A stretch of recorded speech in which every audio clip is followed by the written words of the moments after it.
Along the northern strip of sand in this dark continent, the major actions of British armies against Germans and Italians were fought for 3 years.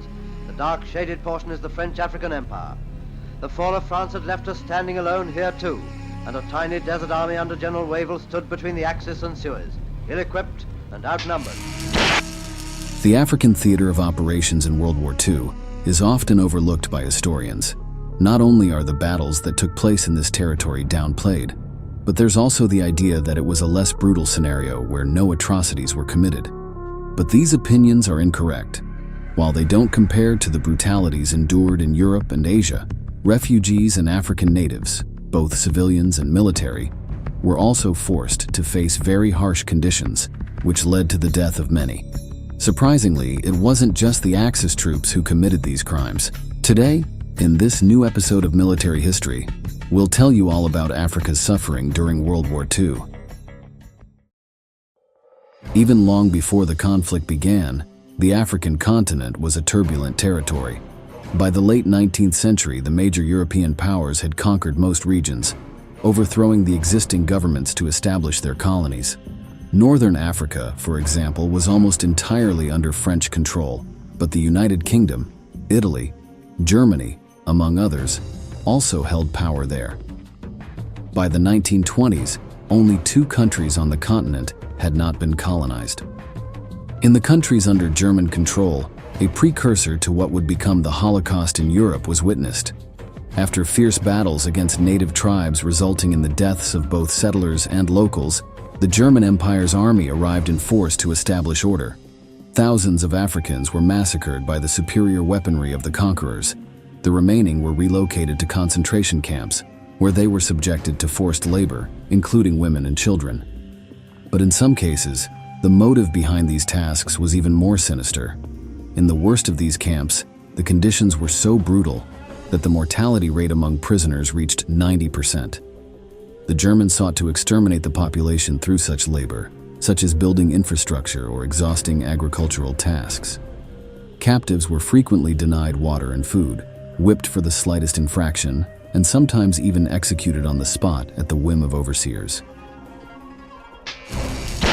The flight to the east and how our people perished, and the dispossession of their land, dispossession of their cattle, and all those then experienced in the concentration camps.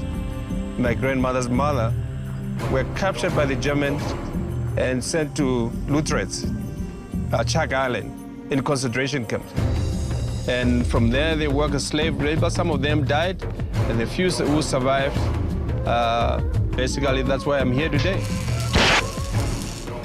By the time these policies began to lose support in German circles, it is estimated that the tribes had been reduced by approximately 80%. In the other colonies, the situation was not much better. Natives quickly became second-class citizens in their own homes.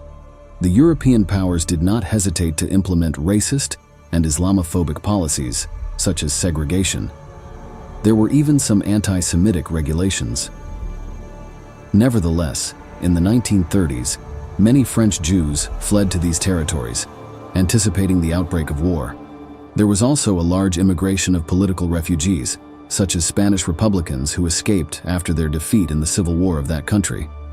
All sought to avoid falling into the hands of Adolf Hitler and his henchmen. However, the reach of the Third Reich was difficult to evade. By mid-1940, with the Second World War already underway, Germany launched a surprisingly swift attack on France.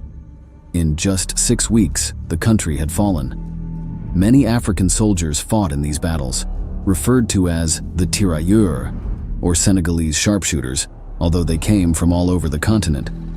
These prisoners of war suffered many more brutalities than their white comrades, motivated by Nazi racial policies. In their hierarchy, African or dark-skinned people were barely above monkeys. These men were kept in France instead of being taken to German territory because it was thought that this would prevent the spread of tropical diseases. Below you can see footage captured in one of the prisoner camps, showing these soldiers from the colonies.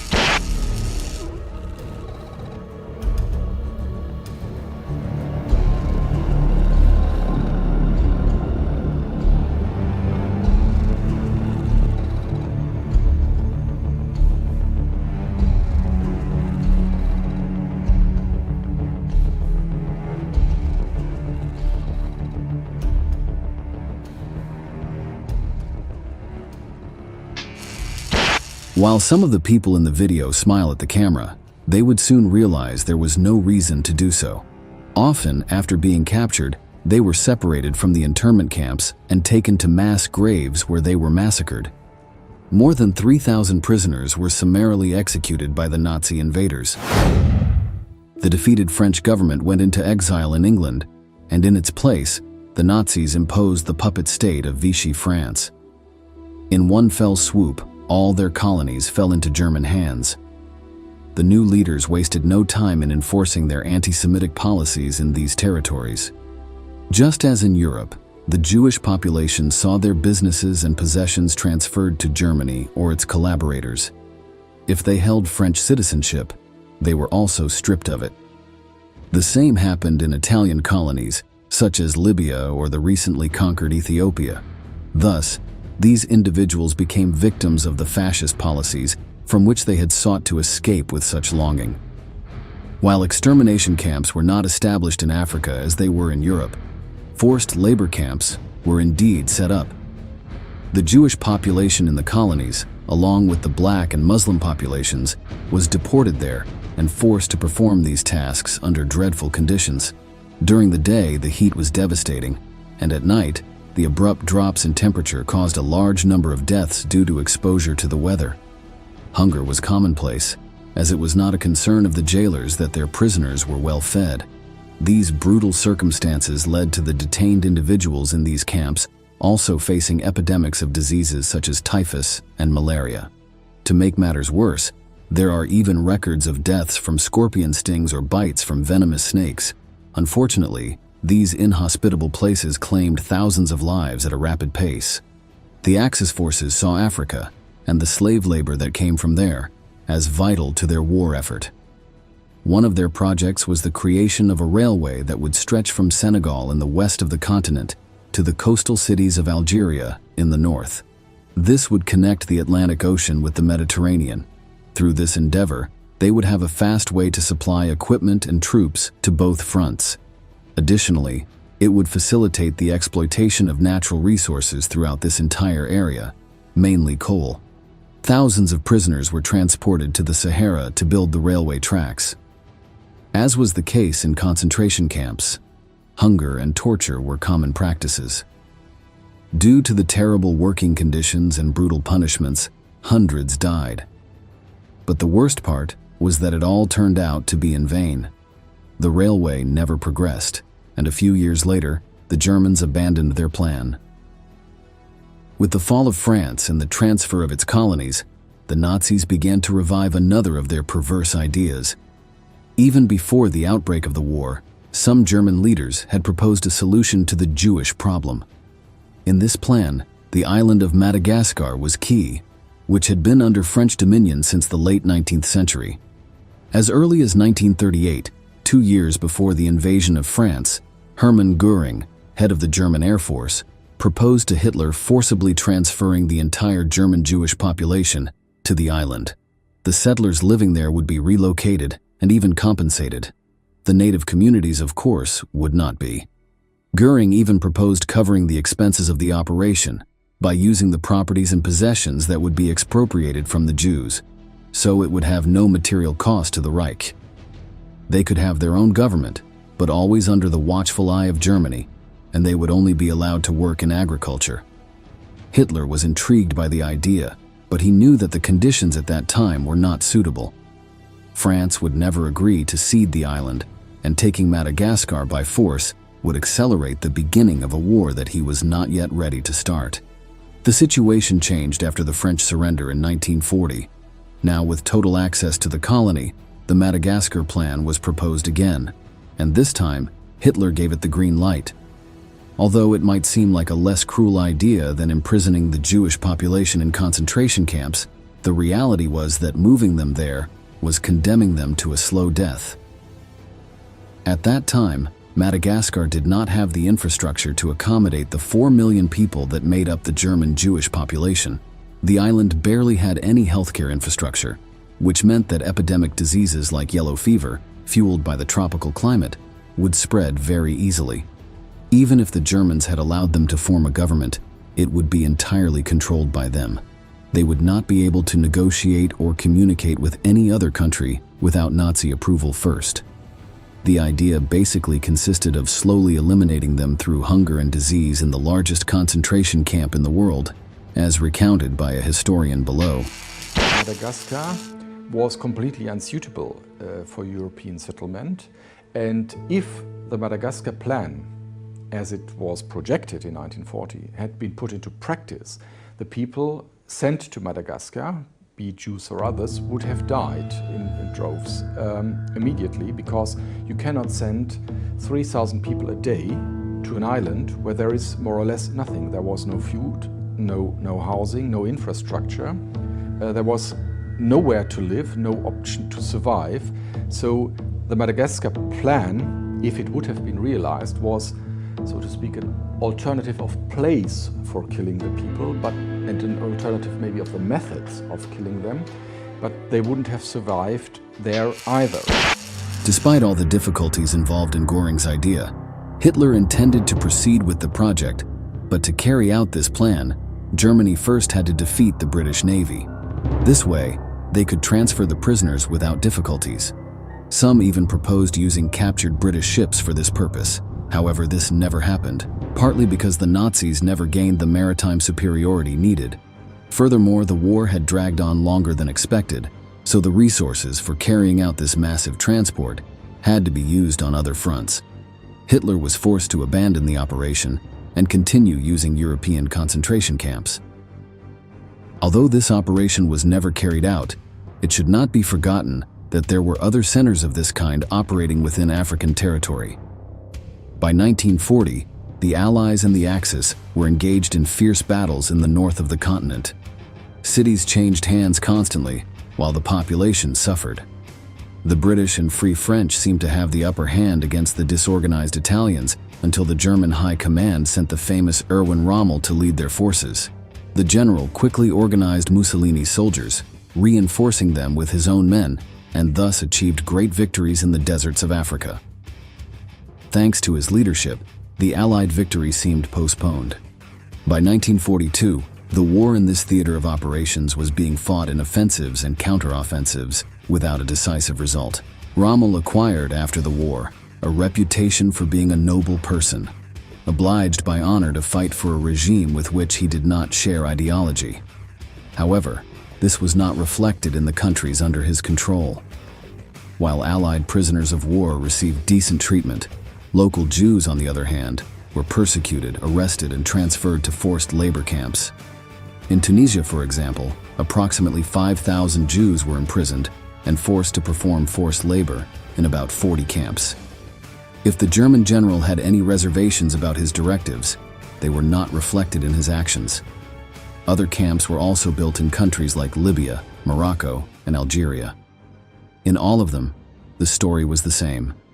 By late 1942, the Allies, now joined by American troops, landed in the colonies of Vichy, France in North Africa, in what was known as Operation Torch. Here, the first confrontations between Americans and Germans in the entire Second World War took place. Let's see how the beginning of this operation unfolded. This is how Algiers looked to the American Rangers and our commandos as they prepared to land. The most important port in North Africa has never known such an influx of visitors. And they're coming in landing barges and other craft in their thousands to make sure that the French colonial empire does not go the same way as metropolitan France. Many Allied generals believed that the soldiers from the colonies, upon witnessing the attack, would switch sides and fight alongside them, or at least that they would refuse to attack. Therefore, they were surprised when these forces opened fire against them, just like the Nazis and Italians. To understand this, it is important to highlight that for many native Africans, the arrival of the Allies did not mean their liberation. It simply represented a change of oppressor. This was more evident for Black and Arab locals, who were already heavily discriminated against when France or England controlled their territories.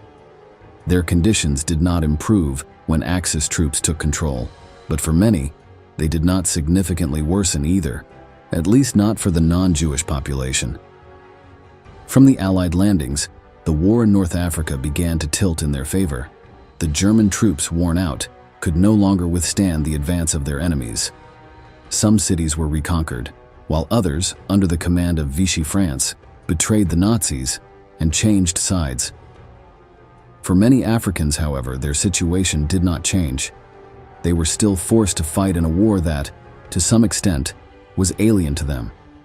Furthermore, the racist policies of the colonizers also extended to the battlefield. It was very common for them to receive fewer or lower quality rations, second-hand equipment, or to be placed in the most dangerous areas. The natives fought for a free France when most had never seen that country and couldn't even access its citizenship. Despite all this, their contribution to the war was vital for the Allies' triumph. By early 1943, Axis forces were cornered in Tunisia. Rommel, in poor health due to the stress of the conflict, was evacuated to Germany. The soldiers left behind, ill-equipped with few supplies, outnumbered and now without their leader, did not last much longer. In May, they surrendered. Approximately 275,000 men were turned into prisoners of war, dealing a huge blow to the Germans and their collaborators. Following their surrender, all Italian colonies in Africa were liberated. One might think that this would mean the end of hardships for the people of the continent. Unfortunately, it was not the case. Many concentration camps were liberated, and their prisoners were allowed to return home or join the Allied armies. But France viewed favorably the project of the railway that would link the Atlantic with the Mediterranean. The centers where captives were forced to work on this operation were not immediately closed, and the tasks resumed. Although they were no longer subjected to the brutality of the Nazis and Italians, Africans still remained victims of colonial projects. Some camps remained open for years until the railway was finally abandoned once and for all, and the people were liberated. But the war was not over yet. The Allies landed in Europe in mid-1944 and, together with the Soviets, pushed back already weakened Germany more and more. As they advanced and reconquered French territory, they liberated prisoners of war held in detention centers. Many of them were the aforementioned Senegalese riflemen. Several of these veterans were repatriated to their countries, but a sense of discontent spread among them. Their military superiors did not pay them their wages, nor grant them their demobilization benefits. In the Senegalese village of Thiaroye, these actions led to a mutiny by the native soldiers. Showing no sympathy for the men who had defended their country, the French opened fire. The number of deaths ranged from 35 to 300 according to sources. Let's listen now to the son of one of the victims of this crime. They left to help France, but France forgot that in 1944. People who went to the front lines, who came back, who only wanted to go home, they were massacred because they dared to ask for their bonuses. How cowardly. France even refuses to recognize the crime, saying that they didn't die for France, but it was the French who killed them. The mistreatment suffered by Africans did not end with the conclusion of World War II. European powers continued to maintain their dominance in many countries on the continent. It was not until the mid-1950s that these territories began to break free from colonial rule. And in general, this was achieved after bloody conflicts that led to the death and suffering of countless people. The hardships endured by these people are often overlooked, but they must not be forgotten. We have reached the end of the video, and we want to ask you, do you think it was justified for the Allies to compel the African population to fight? Leave us your answer in the comment section below, and don't forget to subscribe to our channel to learn about many more military events that left their mark on history.